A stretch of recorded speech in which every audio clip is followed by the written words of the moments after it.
View. And Screen. Oh, wrong. oops. I ruined my joke. Yeah. First, I have to introduce you. Sorry. Oh, right. Sorry. Not just start. Well, this I is ruined Professor everything. Andrea Medini from Vienna. So he works in one of my favorite topics and homogeneous spaces, and I already ruined it again. But we've been our research topics have been close to each other since I started my PhD. In fact, my PhD was related to a paper by my Andrea and also David Milovic. So anyway, we will have the honor of having Andrea in the seminar today. And well, just let me say this in Spanish. Si alguien tiene alguna duda, no le dé pena preguntar, ¿no? Le ayudamos. ¿No? Bueno, well, that's okay. Something about questions. You can ask them during the talk after. I'm happy to hear. Whenever you want. And I said, yes, don't be shy. We can help you if you're shy about speaking English. Or maybe you can say them, you can ask in Spanish, and Andrea will half of understand what you meant. Well, I'll tell you, your English cannot be worse than my German, so we are all in the same boat. Well, whenever you're ready, please. Okay. Thanks a lot, Rodrigo, for inviting me, and thank you for being here. Most of these is joint work with Raphaël Carroy and Sandra Müller. I'll talk about this, and it's all funded by the Austrian National Science Foundation, basically. And just like Rodrigo, I'm a big fan of homogeneity, so I'll start with that. And the intuition is that a space is homogeneous if all points look alike. And formally, this means that for every pair of points, there's a homeomorphism of the whole space that sends one to the other. And if you want to be fancy, you can say the group of homeomorphisms acts transitively on the space. Non-examples are a converging sequence because the limit point is clearly different from the other ones. Finite powers of the unit interval are not homogeneous because the boundary is different from the interior. Like if you remove a point from the interior, from the boundary, your space is still contractible. But if you remove it from the interior, it's not anymore. A much more interesting example maybe is the Stone-Check remainder. First proved by Walter Rudin, who invented p-points for this, and showed that they exist under CH. And then Froelich showed that this is true in ZFC by using a cardinality argument. But this is not very satisfactory because the cardinality argument doesn't give you a natural property that distinguishes the points, like in the previous two examples. So Kuhnen made us happy by inventing the concept of weak p-points and proving that they exist in ZFC. But not every. These are points that cannot be the limit of countable sets. But clearly in a compact space, not every point can be like that. You easily get a contradiction. And so there you go. Some of them are non-weak p-points, others are, so the space is not homogeneous. And positive examples are any topological group, because you can use the translation to move your point to the other. Products of homogeneous spaces, because you can take the product of the homeomorphism. Open subspace of zero-dimensional homogeneous spaces. It's an easy exercise. And an interesting example due to Keller is the Hilbert cubes. Namely, if you take the infinite power of the unit interval, the problem that I talked about disappears. All points are the same topologically. And another very nice example in this vein that you can actually take any first countable zero-dimensional space, choose it as ugly as you wish, but if you take the infinite power, it's going to be homogeneous. and homogeneous spaces are decently understood, we might say, in contrast to compact homogeneous spaces, which are shrouded in mystery. There are these two giant big questions that I must put in every one of my talks. For example, we don't know if there's one of cellularity bigger than continuum. This means you have more than continuum pairwise disjoint non-empty open set. Or another question, still due to Walter Rudin, is there an infinite compact homogeneous space that has no non-trivial convergence sequences? Again, very smart people have worked on this with little to no success. And they're very natural questions in a way. Now, what about strong homogeneity? This just means that every non-empty clopen subspace is homeomorphic to the whole space. A stupid example, any connected space, because there's only one clopen subspace. Or these famous spaces, because you can use their characterizations. For example, if you take a clopen set in the rationals, this is also a countable metric space with no isolated points. And so there you go, it must be Q. And if you can take products for zero dimensionally, and this turns out to preserve the property. And the funny space is funny example is the Erdo space, which is totally disconnected but not zero dimensional. So it's kind of special. It's a famous counterexample in dimension theory. This was proved by Dijkstra and Van Meel. A non-example, which will come back shortly, if you take a discrete space with at least two elements, well, it has a clopen set of 2 points and a clopen set with 3, with 1. So those aren't going to be homeomorphic. Wait, I have a question. Yes? Well, not a question, a comment. Sure. I cannot see the changes. I'm only like your screen takes some time to change. So yeah, we were in the second slide. The third slide just appeared right now, the strong homogeneity. This is a problem. Yeah, that's a problem. I don't know if... Yeah, I think Reinaldo is nodding, and Andrea also said that he has the same problem. Could you try to maybe unshare your screen and then share again? Let's see, that probably helps. Sure. Might help.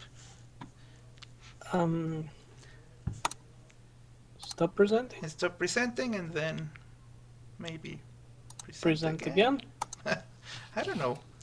That's annoying. Yeah, it is.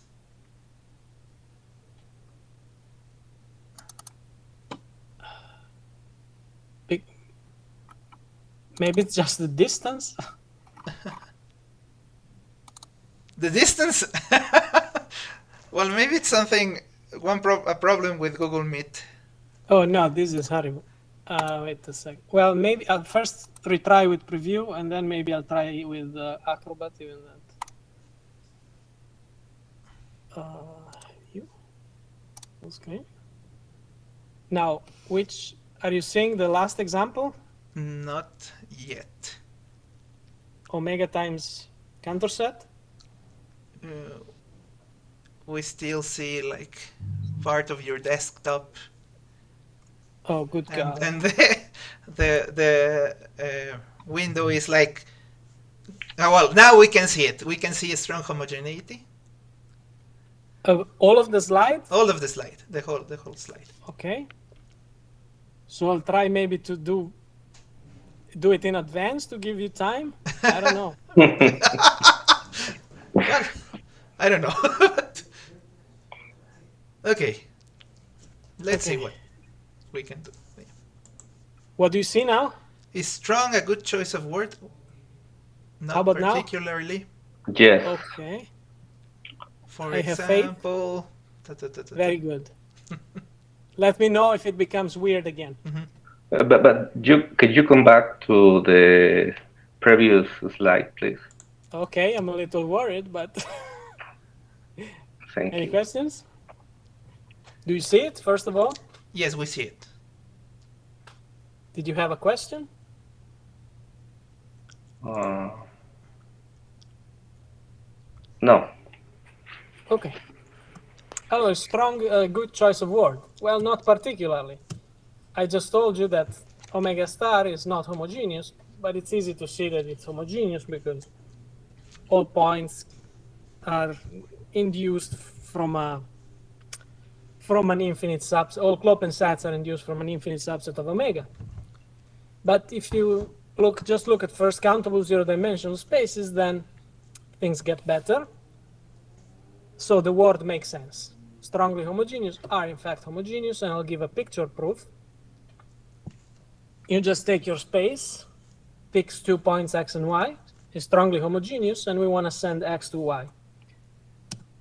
So we take a clopen base around each one of them, disjoint and nicely nested. And then we observe that these two guys in purple are homeomorphic because everything is homeomorphic. The same thing for these. So you just swap them and then send x to y and y to x. And you leave everything else fixed. So we have a proof, right? Now let me say something about the trivial case for our purposes, which is the locally compact one. And we'll also assume no more bigness. Everything will be separable, metrizable from now on. And homogeneity is sort of trivial for locally compact zero-dimensional spaces because you just have the discrete ones, omega copies of the Cantor set, or the Cantor set. And this is a nice little exercise using the characterization of the Cantor set. And two open questions, let me mention, one of Terada. I have a question, sorry. In that proposition, sure. Are you assuming separable, metrizable, or? Yes. Yeah. From now on, all spaces are. Oh, yes, I'm sorry, I didn't read that. Yeah. You immediately forgot it. Didn't even wait for the next slide. Yeah. I also do this stuff. Okay, so is every infinite power strongly homogeneous? We know it's homogeneous, but is it strongly? And this is open even for these spaces. And another by Medvedev, if you have a strongly homogeneous that's also meager and zero-dimensional, must it be homogeneous? Keep these questions in mind, we'll give some sort of answer. But let me start with a very nice counterexample of Van Dalen. This is the paper he was most proud of, I've heard. And he constructed a subspace of the reals, which is bursting, so it intersects every perfect set, and also its complement intersects every perfect set. It's a subgroup, additive subgroup. And there exists a very special measure such that if two Borel subsets are relatively Borel inside this X, which is very ugly, so they're going to be ugly, but if they are homeomorphic, then they have the same measure. It's kind of crazy. And actually, this measure is quite easy to define. If you want to take a measure of a Borel subset of X, you just take the Lebesgue measure of some Borel subset of the reals that traces back to A. And generally, this is a terrible way to define a measure. But here we use the fact that it's bursting. Why is this well defined? Well, because if you have two Borel sets whose symmetric difference is included in the complement of the bursting set, then it must be countable, because otherwise it would contain a perfect subset, which it can't. It would contain a copy of the Cantor set. But then, if the symmetric difference is countable, you have the same measure. So this is well defined. And using this, you can construct a zero-dimensional homogeneous space, which is X, that is not locally compact, of course, because it's dense and co-dense. And it's not strongly homogeneous. Why?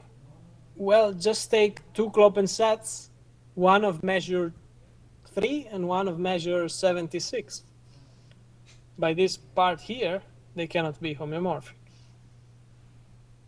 right? So, and it's homogeneous because it's a subgroup, even stronger. And the paper is in Advances. It's entitled A Compact Space Which Knows Which Sets Are Homeomorphic with a Measure That Knows, something like that. He also makes a compact example, but it's no longer separable metrizable. But this is what we are interested in. So the main result is in the spirit of this great PhD thesis by Van Engelen, who was a student of Jan van Mil, who unfortunately passed away very early in his life. But he still did some remarkable stuff, and he classified all the zero-dimensional homogeneous Borel spaces. And as a corollary, he proved that apart from the trivial locally compact case, we have these self-strengthening results. If you are homogeneous, then you're strongly homogeneous. But you need to be Borel in his result. So a natural question, can we drop the Borel assumption? Well, certainly not in ZFC, because I just showed it to you. Here we have a counterexample of Van Douwen. But if you worked in a very strong theory, namely, you assume the axiom of determinacy, then you can actually drop Borel. And this is true for all spaces, except for the trivial case. And don't be scared by ZF plus DC. The problem is that AD is incompatible with choice, obviously, but for example, by what I just told you, if these results are true.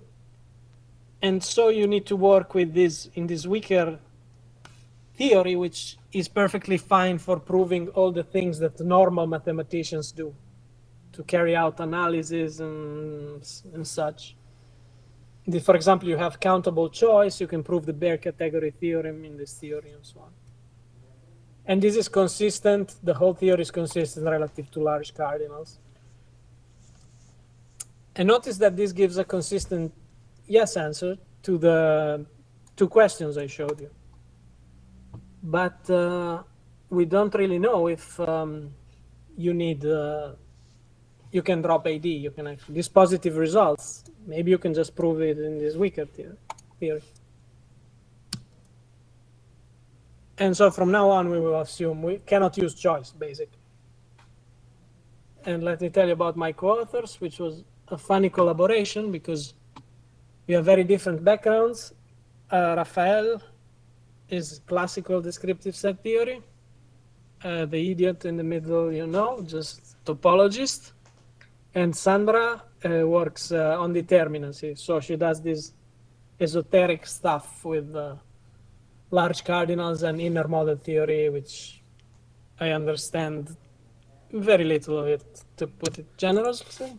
But it seems to me that that's just the team you need to prove all these theorems, isn't it? Yeah, it was fun. Yeah, we used to meet every Tuesday for a long time, and now we got 2 big papers.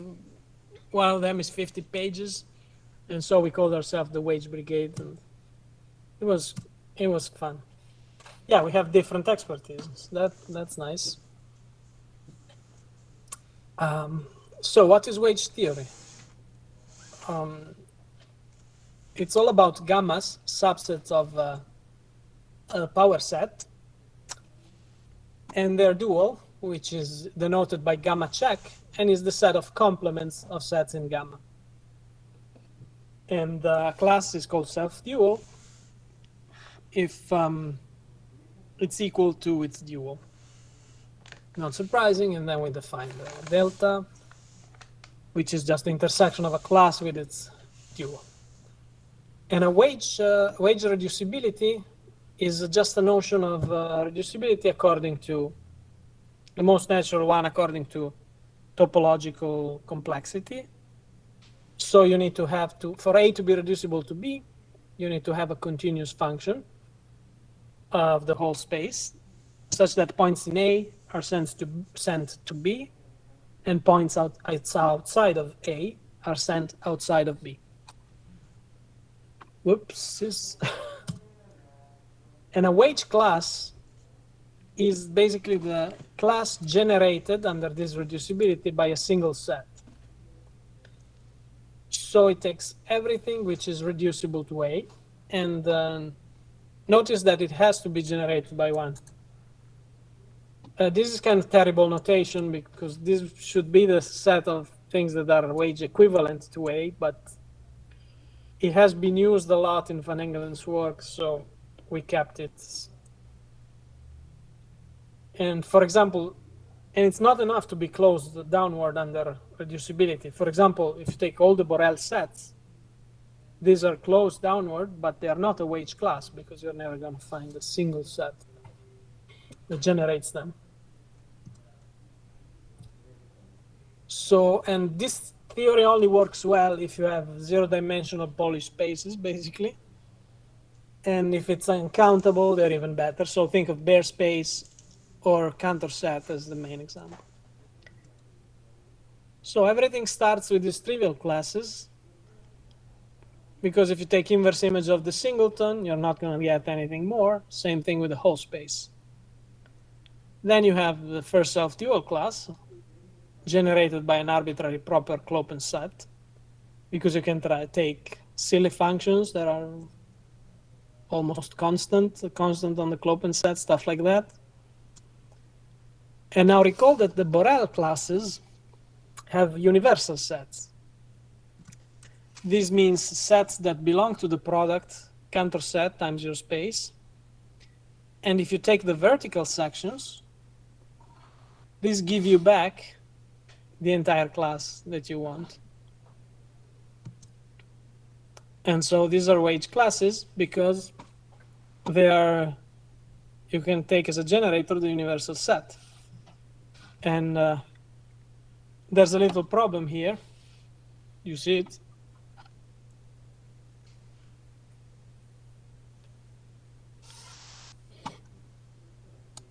Well, the space I started with, this is not the same as Z. It is, for example, if Z is the Cantor set of bare space, but in any case, this problem can be easily sidestepped with a bit of trickery, nothing hard. And same thing for the projective sets. So in particular, analytic and co-analytic for the same reason. So the picture kind of looks like this. We've got the beginning. This is, whoa. The beginning is completely discovered. And then at some point above, we have F sigmas and G deltas. But for example, we already don't know the stuff in the middle. And one more word about determinacy. We need it for the Wadge lemma, for example, which is not enlightening, is extremely useful, but not particularly enlightening. But for example, with it, you can prove that anti-chains have size at most 2. And those are the self-dual pairs, right? These guys. And also, if you take something that's in the class but not in the dual, then it actually generates. Like, for example, if you take an analytic set that's not co-analytic, then it generates all analytic sets. Furthermore, this is well-founded, this hierarchy. So if you collapse the non-self-dual pairs, then you basically get an ordinal. And so you get a rank. And if you know about theta, the length is theta. And so from now on, let's also assume that AD holds. Otherwise, the statements get too long. You can basically express the self-dual classes in terms of the dual ones, the non-self-dual ones. And I don't want to read all of these, I think. But the idea is that every self-dual set, for every self-dual set, there is a partition, this last line of your space in clopen sets. And on each clopen set, you are of a lower non-self-dual complexity. So in practice, everything reduces to the non-self-dual case. Now, this is an interesting topic.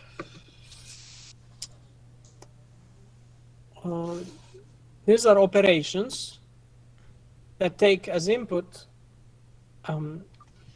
countably many subsets of your space and give back to you another one, and they depend on a subset of the power set of omega. So for every d, you have one such operation, and it takes all points in your space such the set of indices n such that that point belongs to an. This is a set in D. Now, I don't know, as an exercise, you can try to think, well, if you want this operation to be the intersection, what should D be? I'll wait a bit and then tell you the answer, unless... Well, you want this set to be all of omega, because your x has to belong to each one of those. So if D is just a singleton containing omega. And you can try more. And in fact, these are called Hausdorff operation, and you can get the projection as a Hausdorff operation. You can get the intersection of previous intersects the previous defining sets to get intersection. Similar thing for union and complement. And so all basic set theoretic operation can be expressed like that.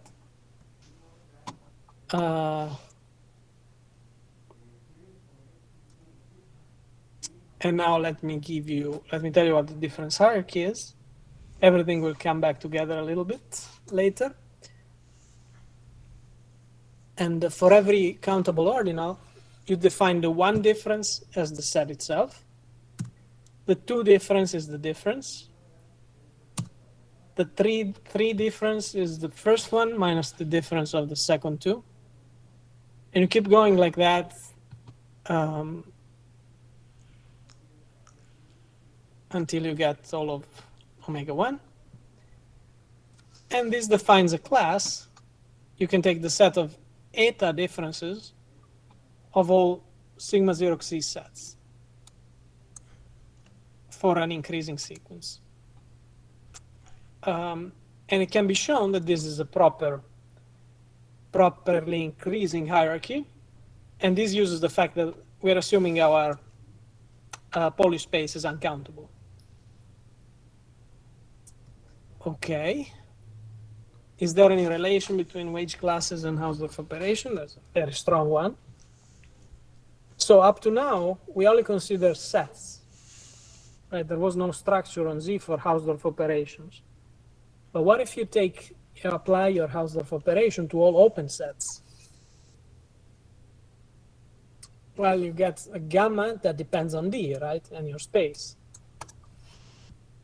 And basically, if you take an universal set for the open sets, and you apply H to it in some, I'm simplifying, excessively simplifying, you get a generator. So this is actually a non-self-dual wage class.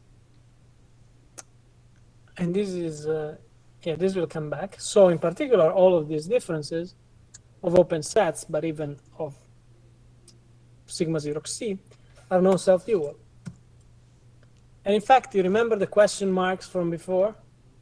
It turns out that these are exactly the wage classes that come after open and closed. Okay. So they exhaust a delta 02, basically. But notice that the analog statement is false for delta 03, although there's a classical theorem of Hausdorff and Kuratowski that says that delta 0 xi plus 1 is the union of these differences. But that doesn't mean they're all the wage classes, right? There could be a finer stratification. And in fact, there is, because the more wage classes you have at your disposal, the more you can use them to construct exotic ones, in a way, that lie in between the ones you've already constructed. And why do we care about Hausdorff operations?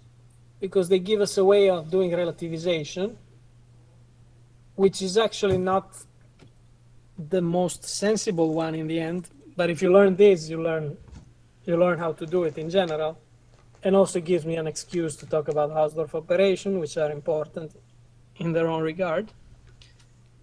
So what happens when you try to do wage theory is that you would like to be able to say when two sets are of the same complexity, even if they are subsets of different ambient spaces, right? Z and W are our zero-dimensional Pauli spaces. And this is clear in some particular cases, like, I don't know, G delta or the 5 differences, because I've given you an operation to identify them. You just ask, are they the countable intersection of open sets? But we don't know in general. What about more exotic wage classes? And Hausdorff operation are one way of doing that, thanks to this theorem of Van Wezep, that says the other implication also holds. So the self-dual wage classes, non-self-dual, are exactly those obtained through Hausdorff operation for some set. Assuming AD, of course, he did it for bare space, but can be generalized. And this Van Wezep is a fun guy. He's actually working a pathology department now, and he has on his website, he has a lot of poems about difficult mathematical topics like this one. So I recommend you go check it out if you like this kind of stuff. And so how does relativization work?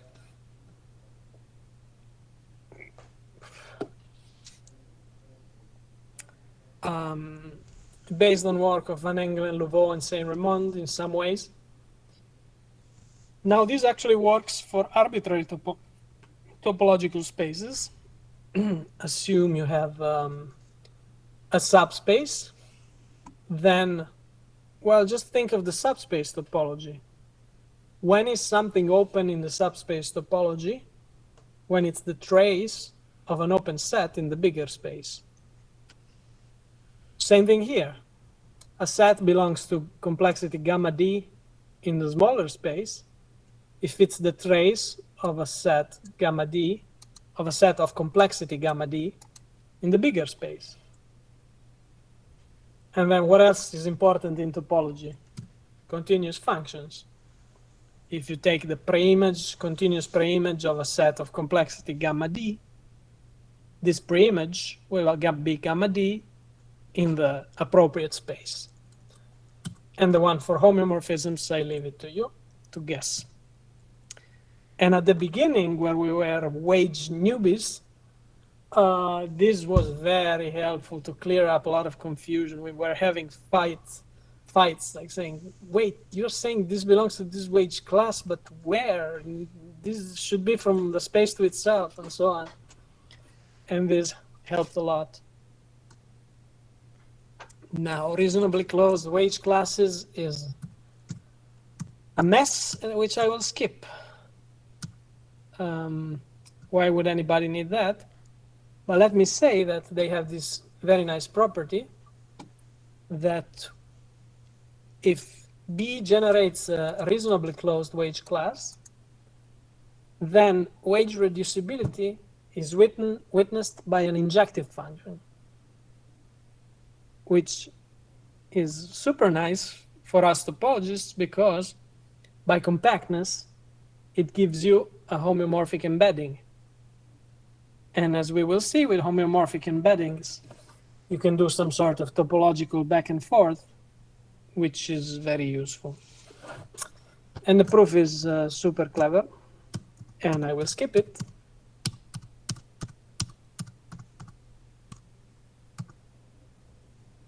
So the main tool of all topological applications of Wedge theory is this great theorem of John Steele. And quite naturally, we will say that a subset of the Cantor set is everywhere properly gamma if for every basic clopen set, the intersection with this clopen set still has the same complexity, but it doesn't get lower. So namely, it doesn't belong to the dual class. So that's the properly part. And so if for these nice wedge classes, assume that we have X and Y subsets of the Cantor set that are everywhere properly gamma, both of them. So they are the same from the point of view of complexity. And also they are the same from the point of view of bare category. And once you have this, remarkably, you can actually get homeomorphism. Namely, more than that, there's a homeomorphism of the Cantor set that sends X to Y. So this theorem allows you to do the big jump from having the same complexity to having the same, to being the same topologically. And for this can be proved using these Knaster-Reichbach systems, which of course Wedge didn't know anything about, but since he's a genius, he just reproved everything by himself. Didn't care. I'm assuming. I only browsed through the proof because I immediately said, oh, he's using the Knaster-Reichbach thing. And so I didn't actually read the proof, but I believe that's what he's doing. So since I have a lot of nice pictures, I'll tell you something about it. So we start with the covers. Maybe I can just given a homeomorphism between C and D, closed over dense subsets in bare space. Are you guys still there? Rodrigo, are we alive? Yeah, we are here. Everybody's Okay, here, great. I think. I was starting to worry. And the pictures are better, I guess. So, yeah, let me start. So, basically, you have this homeomorphic C and D, closed nowhere dense, and the homeomorphism H between them, only them. And then you partition the rest into clopen sets of the Cantor set, which are disjoint. And also you have a function that sends U, every clopen set, to the psi, sends U to psi of U, and it's a bijection between these two partitions. The partitions are squiggly U and squiggly V. And this is a Knaster-Reichbach cover. Now, what about a system? A system needs a metric, and we will say that a sequence of covers is a system if you actually have a sequence of each one of the HN is a homeomorphism like before, and these are increasing. So the closed over dense sets are also an increasing sequence.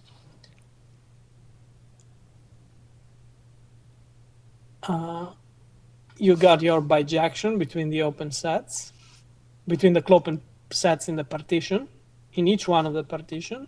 Right?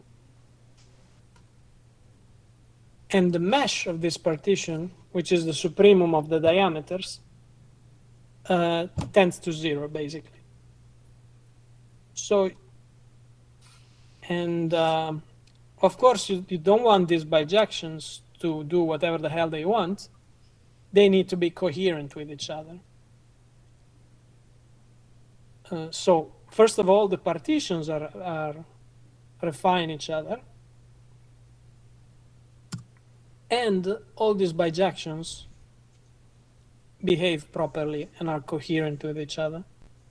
So you start to see that at least outside of the union of the closed nowhere dense sets, you have some sort of tree that is screaming at you how to construct a homeomorphism, right? And the last ingredient missing is, oh, did I skip? Oh yes, I skipped something in the covers. This is actually the clever bit. This last bit. In order to assure continuity, you want that. Right, we're kind of fine at the. And I think we're having the same problem we had at the beginning right now. Oh, that was too quick. I'll wait a little. It was too quick. I screwed up. Well, everything was fine like 1 minute ago, but now it started to lag. Yeah, I need to avoid. Do you see it now? No, not yet. We still see. Well, we see nested write-back systems, and God. And we see 1, 2, 3, 4, 5, 6 conditions. Okay, I'll do the thing again. Sorry. Good God. It's not your fault. It's the internet's fault as usual. Yeah. I will blame Google for this. Yes, go. Rodrigo versus Google. It's like David versus Goliath. Yeah, probably. No, even worse. Because in that story, David won. But I don't think That's true, right? I will win. You see it? What's the last line? Psi is a bijection. How about now? Nothing yet. Nothing yet. Good God. Nothing. Nothing.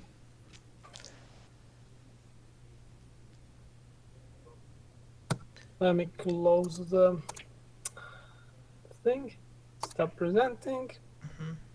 Present again.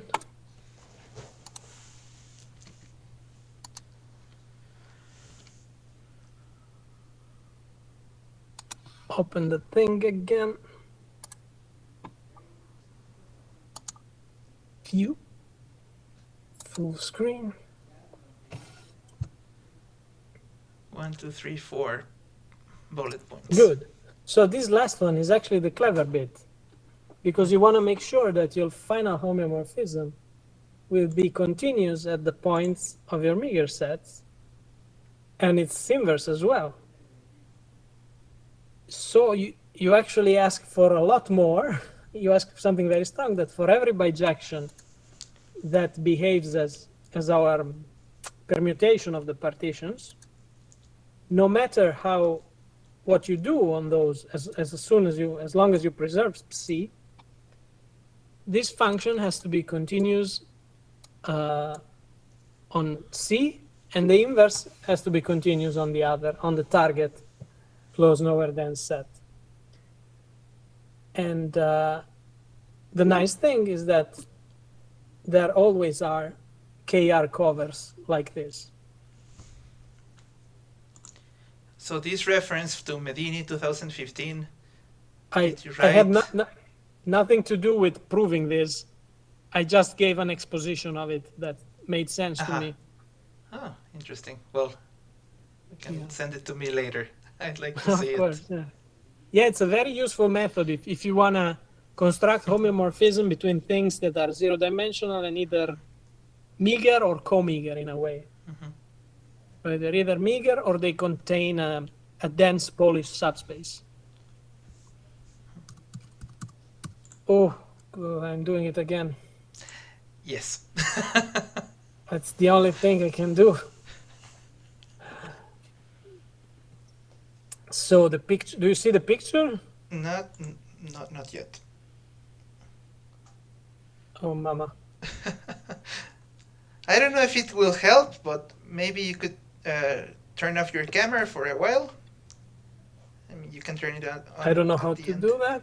You don't know? There's like a button in the bottom of a button at the bottom of the screen with a camera. It's the second one. The second one from left to right. Okay. Maybe it will help. Maybe. Sure. I don't know. I don't know either.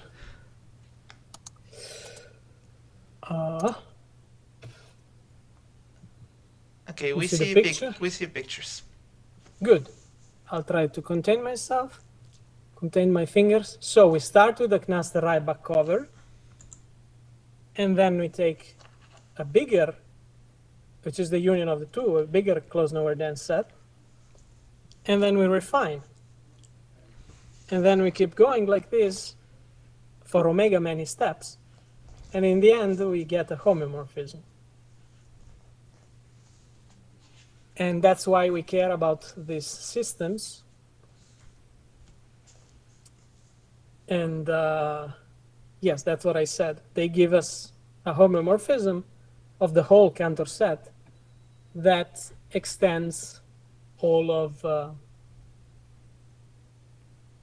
the preview, all of the given homeomorphisms.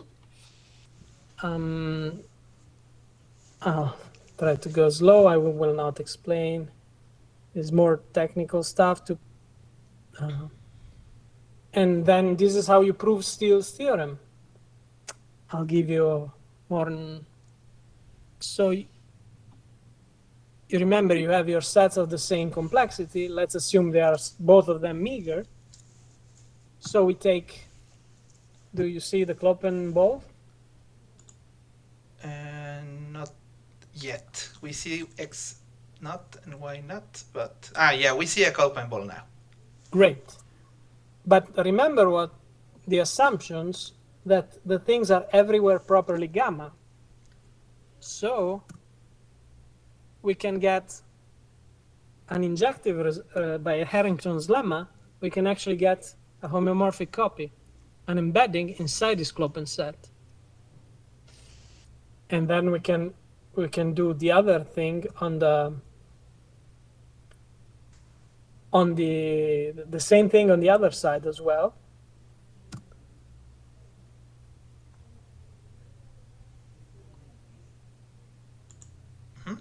Yeah, we see. But it.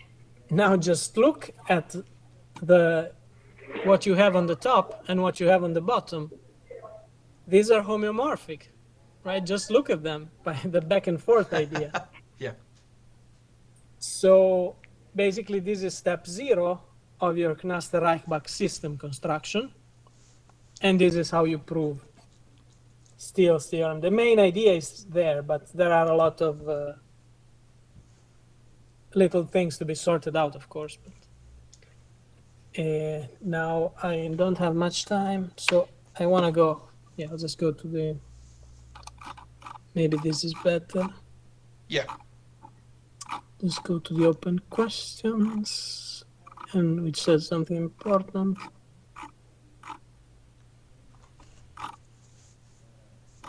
Yeah, I think I want to say two things. The open questions.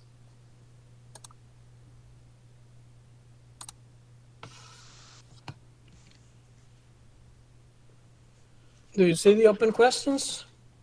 We see the first paragraph. Great. So basically, this only works for spaces of sufficiently high complexity, but that give you reasonably closed, essentially. So basically, if you have the same weight bare category and the same weight class, the same complexity, then you are the same. And this is the uniqueness part of the classification of all homogeneous zero-dimensional spaces. The existence part, well, I say it's still open. I think I did it, but it's a bit of work to write down. I hope and believe it's correct, but stay tuned.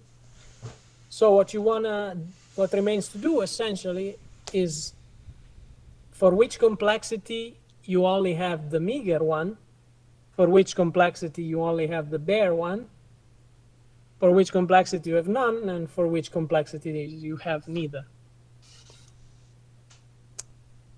And finally, a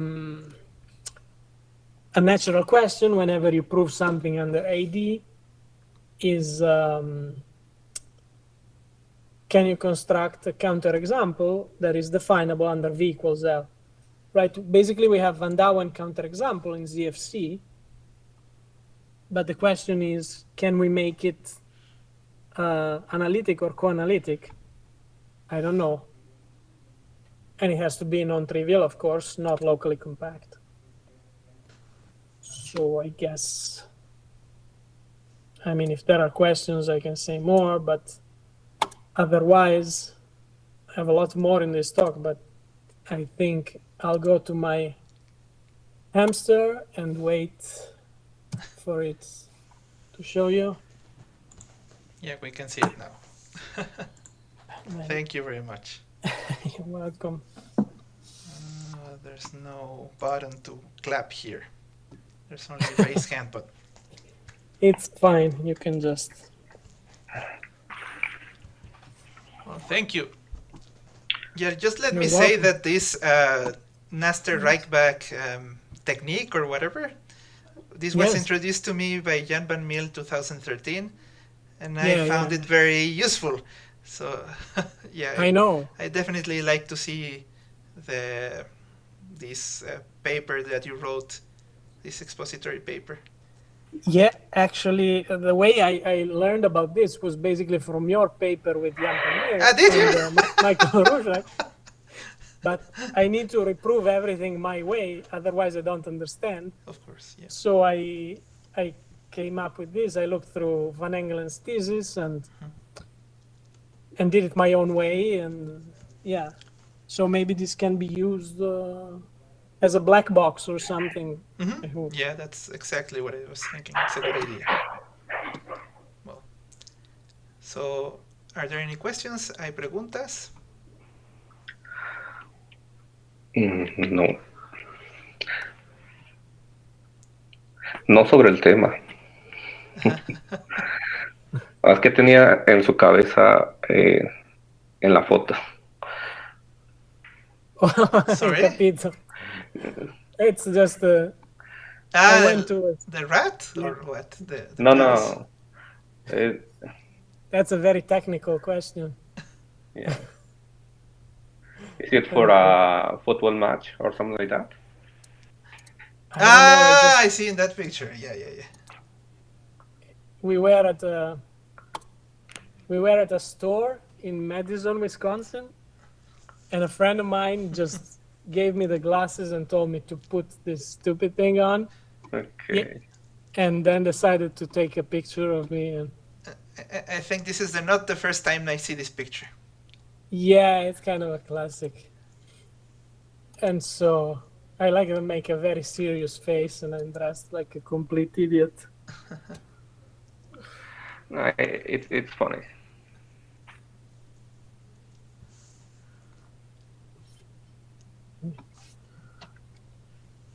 Any other question? ¿Alguna otra pregunta? ¿Comentario? Gabriel Andrea has raised his hand, so he...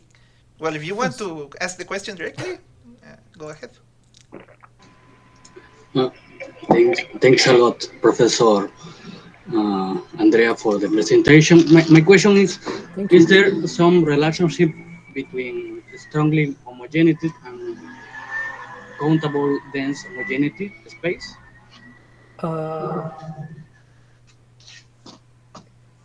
Yeah, not that I know directly. I guess through homogeneity, there is. Let me see.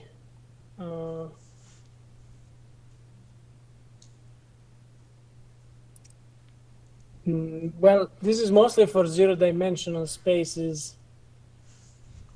So I guess both. There's this other property called strongly locally homogeneous. That's very helpful in dealing with countable dense homogeneity. So probably through that, I mean, I guess both homogeneity and strong homogeneity imply this property, and it's known that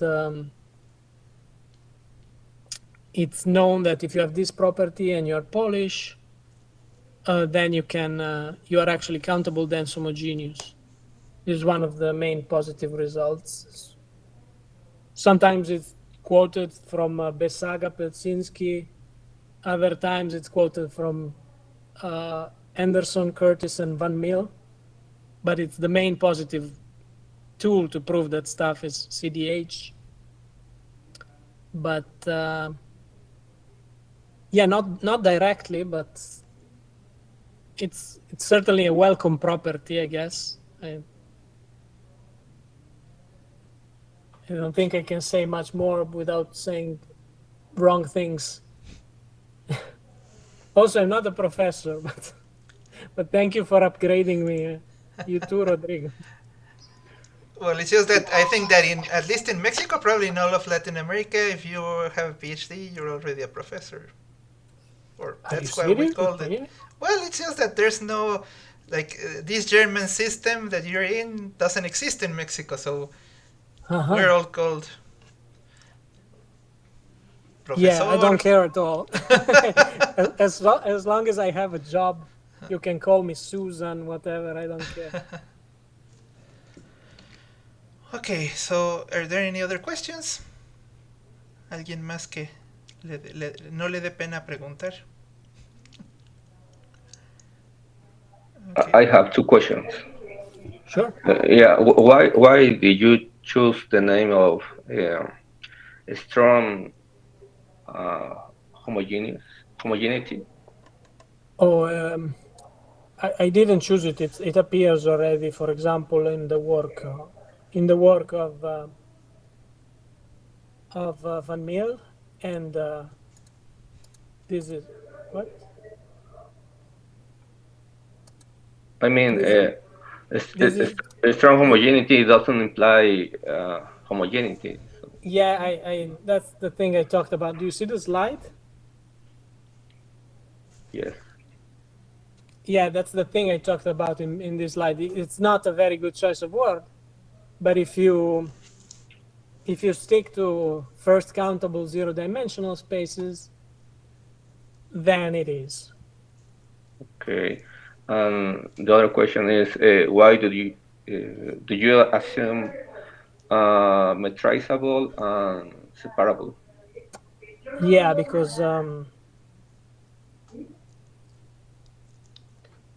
because it's the best we can do. Okay. Yeah, even for because you need weight theory to work. Mm-hmm. And outside of the separable context, I have no idea what happens. I think bad things happen. For example, the nice... yeah, you need... the tool we have is Steele's theorem. And the theorem of Steele is only works in the Cantor set. And I have no idea what happens even in the non-separable metrizable context. Maybe there's a way to extend it, but it's hard. I'm not very familiar with non-separable metrizable space. So that if it works, there's a lot of work to be done. But you can extend this definition to other spaces, right? Sure. All the definition makes sense. Mm-hmm. The problem is that a lot of the theorems fail, so you have to... Yeah, maybe the tools for work in separable and metrizable spaces. Yeah, for example, what space instead of the Cantor set would you work on? Like kappa to the omega, something crazy like that. Uh-huh. Well, that's not so crazy because like there are like, well, at least for like strongly zero-dimensional metrizable spaces, maybe, well, I could guess that the best candidate would be kappa to the omega, right? Yes, you certainly need strongly zero-dimensional if you want this kind of stuff, because you're doing a lot of juggling with the with the clopen sets, right? And this only works in strongly zero-dimensional spaces. Yeah, but you need a lot of other things to work well, and I'm a little bit afraid. First, I mean, this is a reasonable thing to look at, but of course, before this, I want to finish with the separable metrizable ones, because I still have to classify them, and that's also a lot of work, so. Okay, I understand. Yeah. I don't remember if you mentioned something about topological groups in the sense of strong homogeneity. Yeah, I don't know. Because it was this problem of the slice, so I don't remember. No, there were no open questions, but. No, at the beginning. Yeah, I think he only mentioned them as an example. Yeah, the counterexample. Let me see. But yeah, topological groups are strongly homogeneous. I don't think so. No. For example. What about this Bernstein set? Isn't that? Yeah. It's coming. The counterexample. No. Yeah. That one exactly. Okay. Yeah, this is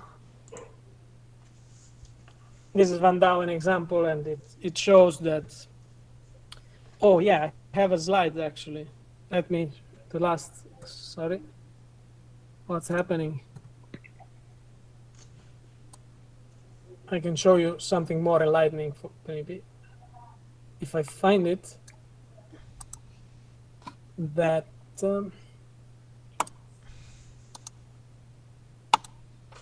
there's some sort of hierarchy.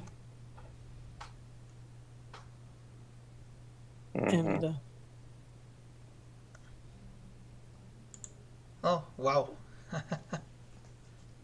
I think in ZFC you can. These are the only provable implications, except perhaps whether every semi-filter is strongly H homogeneous is the same as strongly homogeneous. Okay, and what about locally compact topological groups? Are strongly homogeneous?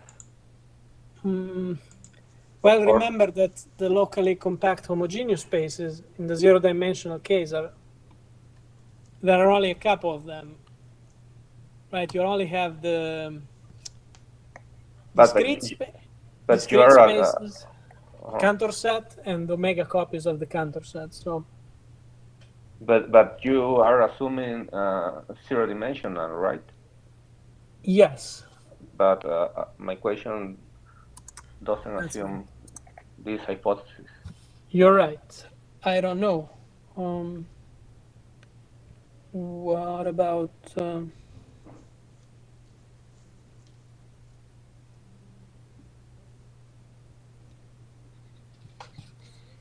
Yeah, I don't know. Okay. That could be interesting. Yeah, then. Yes, then strongly homogeneous becomes kind of a weird wording, but the question still makes sense, right? I don't know. Okay, thanks. So Daniel Ardon is asking a question in the chat.